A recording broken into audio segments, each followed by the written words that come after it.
Jadi di sini kita bakar cutternya. Kita jangan bakar masa lalu ya teman-teman. Kita harus move on. Kita harus membuat cutternya panas dan bisa memotong plastik hitamnya. Oke.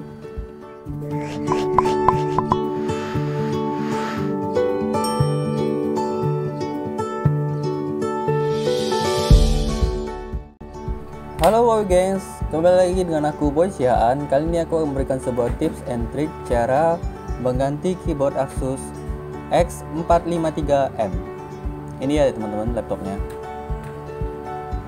Oke, langkah pertama yang perlu kita lakukan adalah membongkar setiap baut yang ada di bawah casing laptop.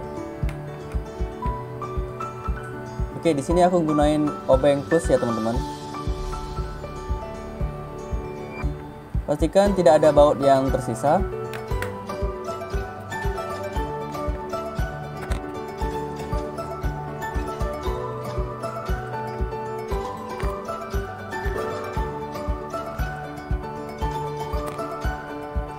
Selanjutnya kita akan mencungkilnya dengan name card orang. Ini teman-teman, ini name card punya teman kantor yang mana nggak terpakai lagi. Teman-teman bisa gunain alat-alat yang lain ya teman-teman. Selain name card, bisa gunain plastik yang lumayan keras tapi tidak tajam ya teman-teman. Karena kalau misalnya tajam, dia bisa melukai sisi laptopnya. Oke, kita cungkil. Kita cari posisi casing yang sedikit terbuka supaya mudah untuk mencungkilnya. Oke, pelan-pelan saja. Setiap sisinya kita geser-geser.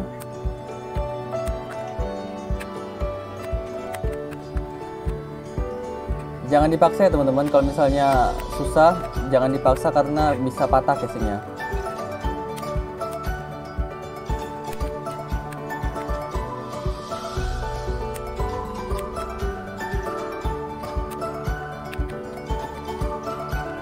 Kita cungkil sisi casing yang di dekat layar. Lalu kita cek. Ternyata di sini masih ada baut yang belum terbuka ya teman-teman, yang tertutupi dengan label garansi. Jadi kita buka dulu.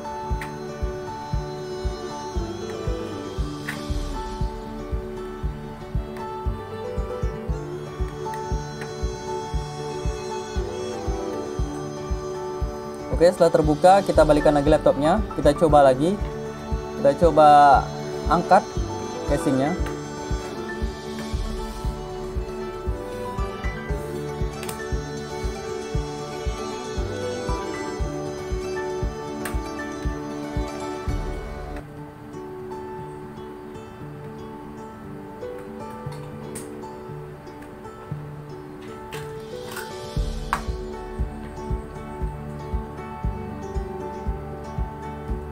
Oke, di sini aku gunain obeng min ya teman-teman. Di sini aku gunain obeng min, gunanya untuk mencungkil kedudukan dari kabel touchpad dan kabel keyboard yang menuju ke mainboardnya.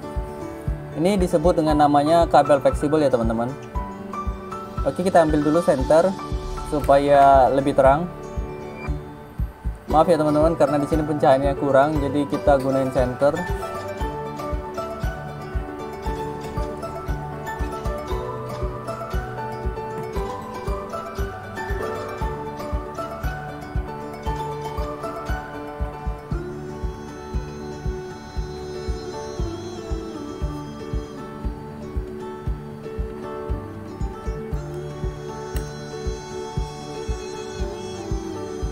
Oke, yang pertama yang perlu kita lakukan adalah congkel ke arah atas kedudukannya yang warna hitamnya, lalu kita dorong ke arah belakang kabel fleksibelnya. Begitu juga dengan kabel touchpadnya, lakukan seperti kabel keyboardnya ya teman-teman. Oke, setelah terbuka kita singkirkan dulu laptopnya, karena di sini kita mau mengotak-atik keyboardnya. Sebelum itu kita bersihkan dulu. Karena di sini kotor dan jarang dibersihkan laptopnya teman-teman.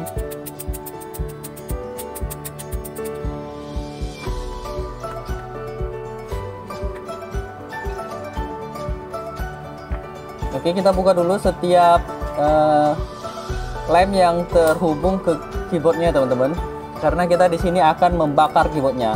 Bukan. Di sini kita bakal mencungkil setiap plastik hitam yang ada di keyboardnya, karena ini keyboard bawaan jadi belum pernah diservis, jadi kita harus cungkil setiap plastik hitamnya supaya keyboardnya bisa diangkat. Nanti teman-teman lihat sendiri cara mencungkilnya. Oke, kita buka dulu. Ini plastik, ini ya teman-teman, plastik pelindung keyboard ke mainboard. Jadi kalau misalnya teman-teman tumpah minuman atau tumpah cairan ke dalam keyboardnya atau ke dalam laptopnya, jadi dilindungi dengan plastik ini, nggak langsung kena ke mainboardnya. Karena kalau misalnya langsung kena ke mainboardnya dalam keadaan listrik on, itu bisa menyebabkan kerusakan pada laptopnya. Oke, buka setiap lem yang masih terhubung. Di situ ada timah juga, timah untuk penyangga keyboard. Yang atas juga plastiknya. Oke, di sini aku gunain lilin ya teman-teman, dan korek. Di sini aku bukan mau merokok atau mau ngepet ya teman-teman. Di sini kita mau bakar plastik hitam yang ada di keyboardnya. Di sini aku gunain cutter dan juga gunain tisu. Tisu gunanya untuk membersihkan cutter yang kotor dari plastik-plastik hitam yang kita bakar nanti. Kita bakar sampai panas. Jadi di sini kita bakar cutternya. Kita jangan bakar masa lalu ya teman-teman. Kita harus move on. Kita harus membuat cutternya panas dan bisa memotong plastik hitamnya. Oke. Kita congkel setiap plastik hitam yang timbul ya teman-teman. Di video sebelumnya aku juga pernah nunjukin warna dan bentuk plastik hitamnya yang seperti apa. Jadi teman-teman bisa cek video-video aku sebelumnya ya teman-teman. Di sini plastik hitamnya lumayan banyak ya teman-teman. Jadi dia lumayan banyak dipasang. Jadi kita harus potong satu-satu plastik hitamnya supaya ketika kita angkat itu nggak menyebabkan casing laptopnya rusak.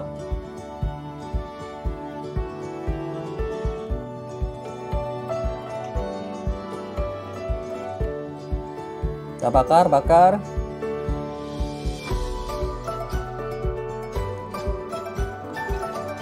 Oke teman-teman, bisa juga gunainnya dengan cara lain ya teman-teman. Bisanya dengan cara solder. Cuman di sini solder aku kurang bagus, jadi aku gunain cutter untuk motongnya ya teman-teman. Teman-teman juga bisa gunain solder untuk memasangnya kembali, tapi itu agak repot ya teman-teman, karena kita harus menyolder satu-satu setiap plastik hitam yang sudah pernah kita potong. Jadi kita harus solder satu persatu semua plastik hitam yang pernah kita potong. Oke, kita potong semuanya sampai selesai.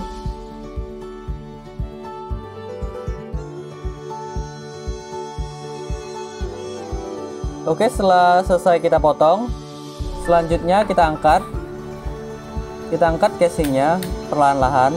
Pastikan tidak ada lagi plastik hitam yang masih menempel atau masih menyangga keyboardnya. Jadi pastikan tidak ada lagi plastik hitamnya teman-teman.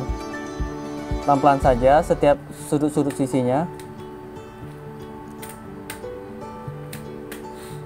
Kalau masih susah untuk diangkat, kita pastikan tidak ada lagi plastik hitam yang masih menyangga ya teman-teman, karena kalau misalnya masih ada plastik hitam yang menyangga dan kita paksa tarik ke atas, itu casing keyboardnya bisa rusak atau patah. Jadi harus hati-hati teman-teman ya, be careful. Kita potong lagi plastik hitam yang masih belum terpotong satu persatu.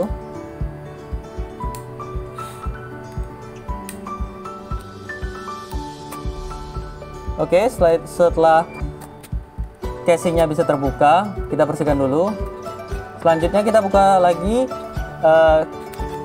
keyboard yang baru kita beli dari Shopee. Di sini aku beli Shopee karena di Shopee itu harganya murah-murah ya teman-teman, dan di Shopee itu banyak pilihan dan harga bersaing. Jadi kita bisa milih sesuai budget kita. Ini ya teman-teman, yang bawah casing lama dan yang atas casing baru.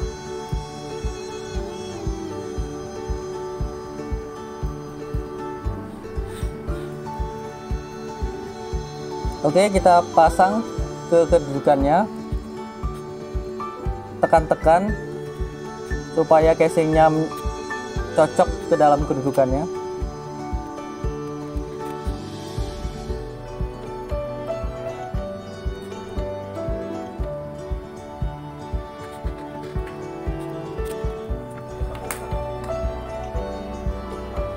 Oke, setelah itu kita akan mengelem dengan lakban. Sebelumnya aku ngelemnya dengan double tip ya teman-teman. Kali ini karena double tipnya nggak ada, aku gunain lakban. Lakban juga bagus kok teman-teman. Dia nggak terlalu tebal, tipis juga, dan mudah untuk diaplikasikan dan untuk dicabutnya juga mudah. Jadi kita gunain lakban. Asal casingnya tidak jatuh, semua alat bisa ya teman-teman digunain, semua lem, asalkan casingnya tidak berubah kedudukan, itu yang terpenting.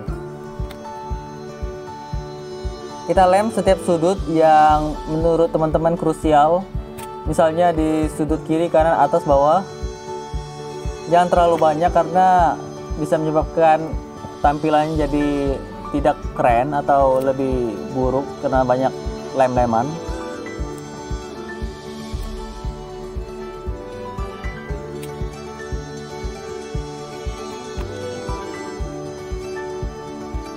Oke, selanjutnya kita pasang ini besi pelindung dari DVD RW nya ya teman-teman.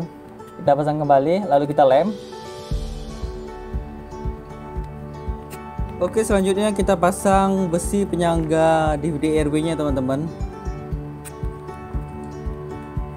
Dan lalu kita bakal lem dengan lakban.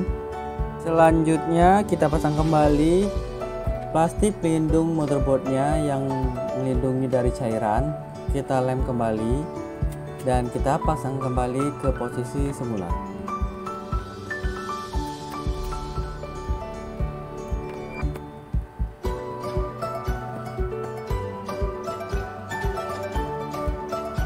Jadi di sini aku menggunakan bahan-bahan yang mudah digunakan ya teman, atau yang mudah dicari.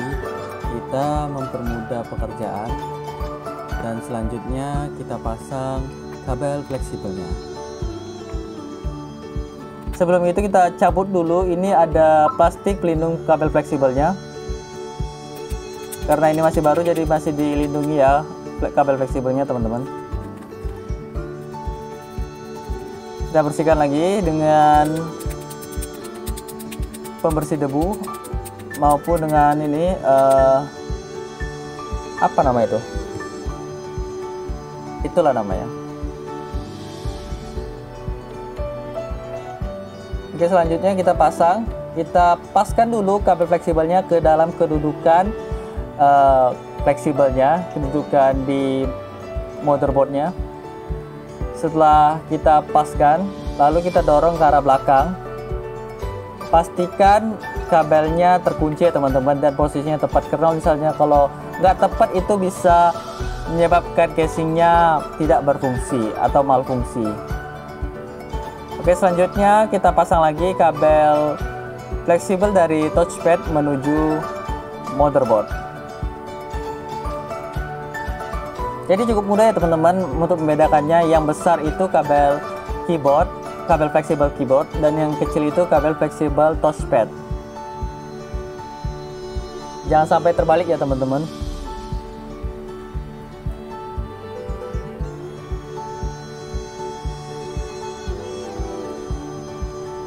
Kita pasang kedudukannya pas di kedudukannya, jangan sampai goyang ke kiri, goyang ke kanan, atau goyang-goyang Idul Fitri, goyang-goyang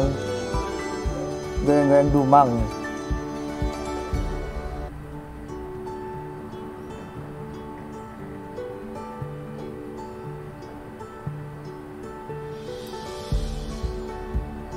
Karena di sini tadi ada kabel ini, lem kabel fleksibelnya yang terlepas, jadi aku pasang kembali. Kabel fleksibel ini mudah rusak ya teman-teman, jadi kita harus hati-hati dalam memasang atau mencabutnya. Karena kalau rusak itu kita nyarinya bakal susah, dan yang jualnya pun nggak banyak ya teman-teman. Oke, setelah dipastikan kabel fleksibelnya terpasang dengan baik sesuai kedudukan, selanjutnya kita tekan semuanya, semua sisi keyboard, dan kita tes keyboardnya apakah berfungsi normal atau tidak. Oke, kita buka Microsoft Word atau Notepad atau aplikasi yang lainnya yang bisa untuk mengetes keyboardnya. Nah, di sini kita tes ya teman-teman.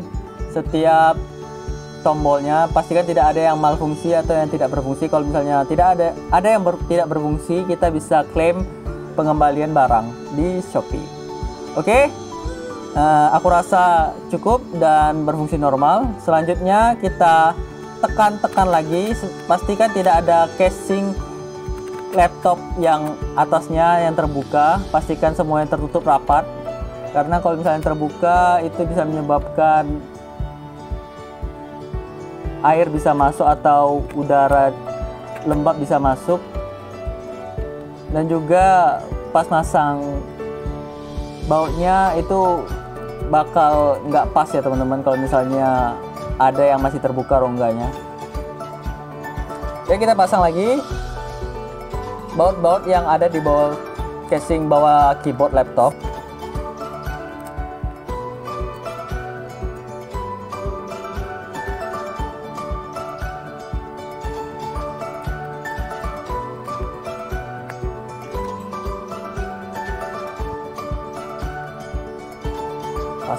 Pasang terus, kencangkan, jangan terlalu kencang. Oke, setelah itu selesai. Terima kasih telah menonton dan semoga bermanfaat. Bye bye.